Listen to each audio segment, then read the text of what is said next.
Pais queridos, que Deus abençoe a vida de cada um de vocês.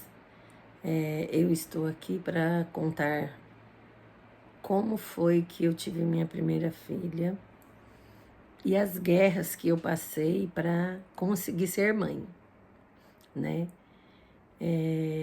Então eu casei com 16 anos e aí eu e meu esposo decidimos que a gente só teria filhos depois de 2 anos.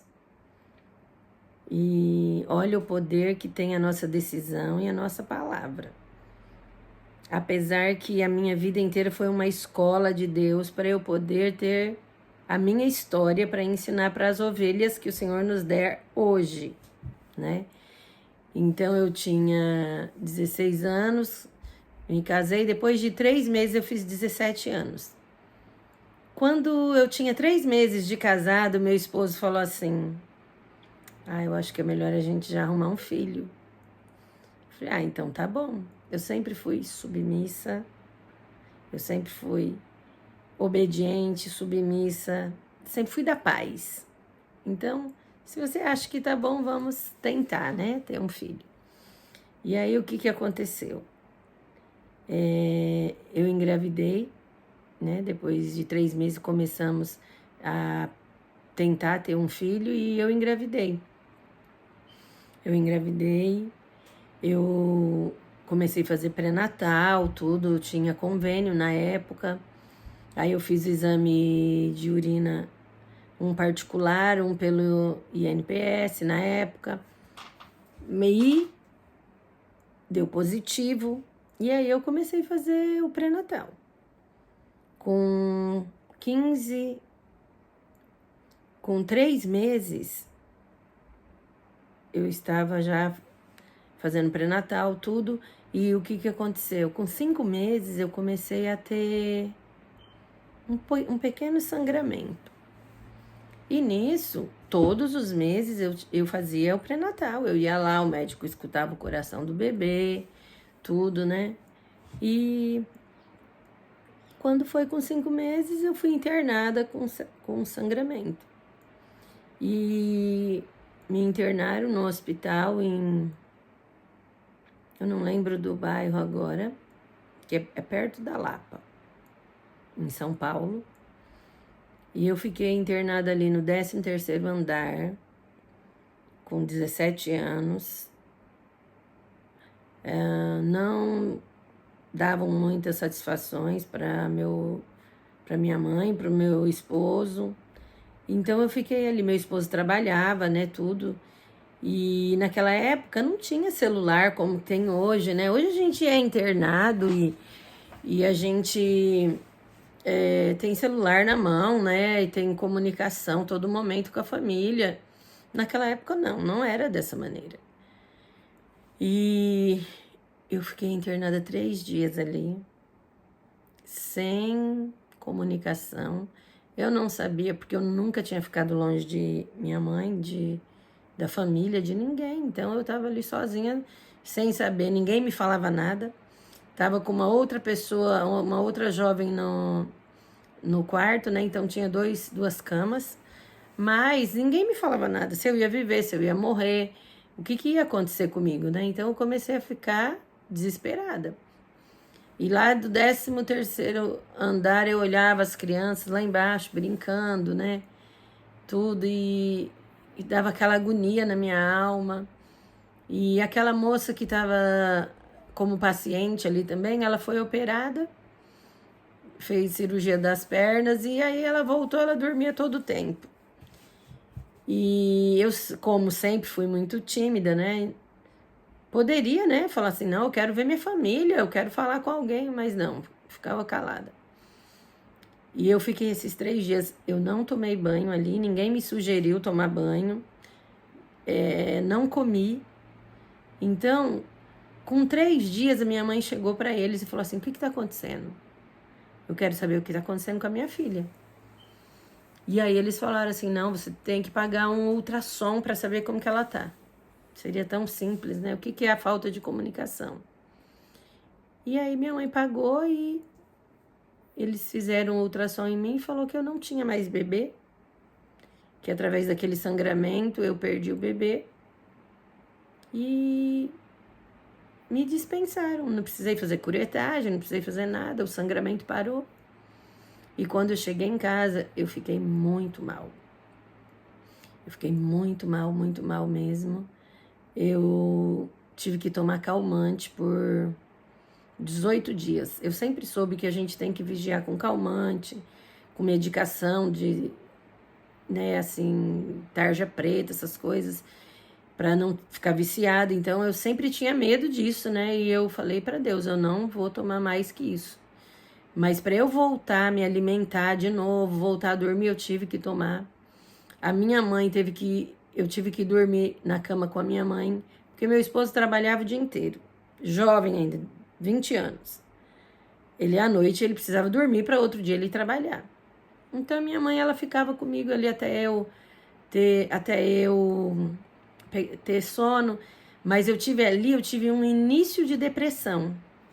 Foi por 18 dias, mas Deus permitiu eu sentir o que é depressão para eu poder ensinar vidas e como vencer e poder ajudar, né, gente? Porque às vezes quando a gente não passa por uma situação difícil, a gente é insensível. Eu acho que tudo é besteira, acho que as pessoas que são fracas, né? Mas hoje eu sei que o diabo, nosso adversário, ele vai tentar nos pegar quando a gente estiver mais sensível, mais frágil, ele não tem piedade de ninguém, né? Então eu fui, minha mãe, meu esposo me levou no médico particular, ali o médico me receitou esse calmante, eu tomei durante 18 dias e graças a Deus recuperei e parei. E porque eu entrei em parafuso. Por quê? Eu estava grávida, fazendo pré-natal. Onde foi o bebê? Se não saiu por mim, se eu não vi bebê, entendeu? Então foi muito difícil para minha mente entender o que tinha acontecido. E até hoje não teve explicação também, mas amém. Eu entreguei tudo para Deus e fui curada, graças a Deus, fiquei bem. Aí, a partir daí, eu comecei a fazer tratamento, né, com esse médico particular, um médico muito bom. Antes de eu ser mãe, eu tive que queimar, ele queimou ferida no útero. Então, foram os 2 anos que eu e meu esposo falamos que não íamos ter filho, foi 2 anos de sofrimento.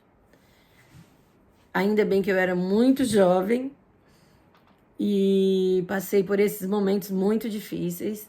E hoje, para poder estar aqui falar para as mães, né, jovens também ou não, que tiveram um aborto, para não desanimar, para não achar que o mundo acabou.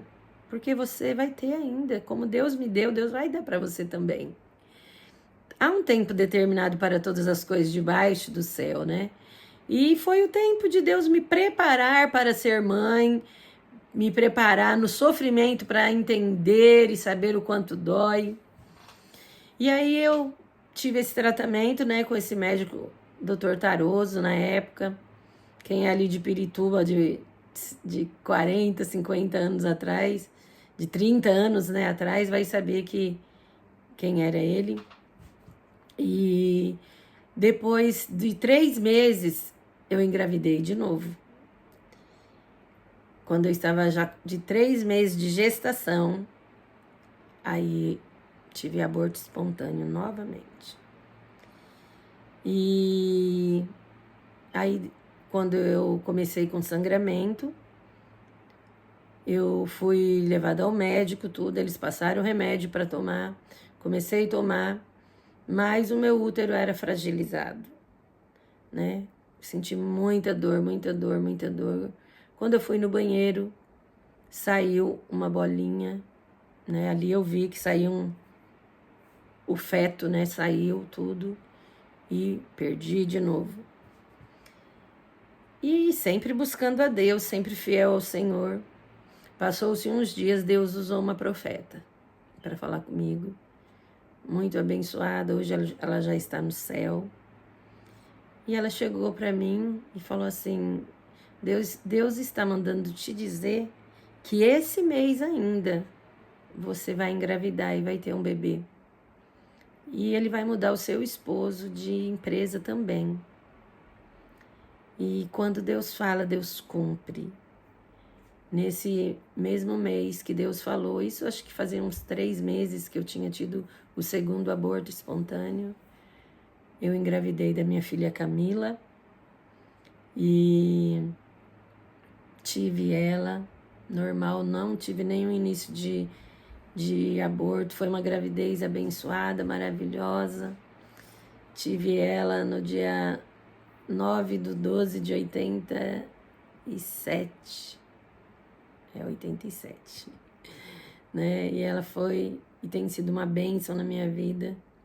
Hoje ela é minha pastora substituta no Ministério CEAM. E Deus cumpriu a palavra, né? Depois disso, Deus me deu pastor Paulinho, diácono Hugo. E eu tinha 23 anos, né? Quando eu tive o diácono Hugo. Isso depois de uma vasectomia. Eu quero dizer para você que Deus, quando abre a madre, é difícil de fechar. Porque eu não podia ser mãe, Deus falou que eu ia ser. Tive os 2 filhos planejados, né? Eu e meu esposo planejamos, vamos ter 2 filhos. Os nossos planos geralmente nunca são os de Deus. Principalmente para aqueles que são escolhidos para uma missão específica. E aí, quando o Paulinho estava com 1 mês, meu esposo tinha feito vasectomia e com 15 dias de vasectomia nós achamos que estávamos livres. Muito amor, nos amamos e eu engravidei de novo. Isso ele tendo feito vasectomia. E aí veio o desespero. Meu Deus, o que eu vou fazer da minha vida? Eu não tinha feito exame nenhum, mas eu sentia que eu estava grávida. E essa parte eu vou guardar para outro testemunho, porque já vai envolver todo o mistério que Deus fez na vida do meu filho Hugo. Mas a conclusão de Deus abrir madre e fechar madre, meu esposo fez vasectomia 2 vezes. E quando eu tive diácono Hugo, eu fiz laqueadura 1 vez. Então, para fechar a madre, foi 2 vasectomias e 1 laqueadura. E aí parei de gerar filhos no meu ventre e comecei a gerar filhos no meu espírito para Deus. Esse é o Deus que eu sirvo. E que se você não serve ainda, entregue sua vida para Ele. Entregue seu caminho ao Senhor, confia nele. E o mais Ele vai fazer por você. E eu quero dizer assim que o intuito de eu fazer esses testemunhos não é ganhar likes, dislikes, é ter milhões de seguidores, não. Eu creio que agora é o momento de eu começar a contar o que Deus fez por mim.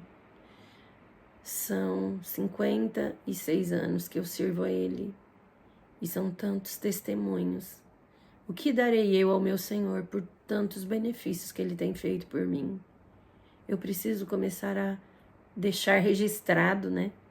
Porque eu costumo dizer que até os 50 você sobe uma escada.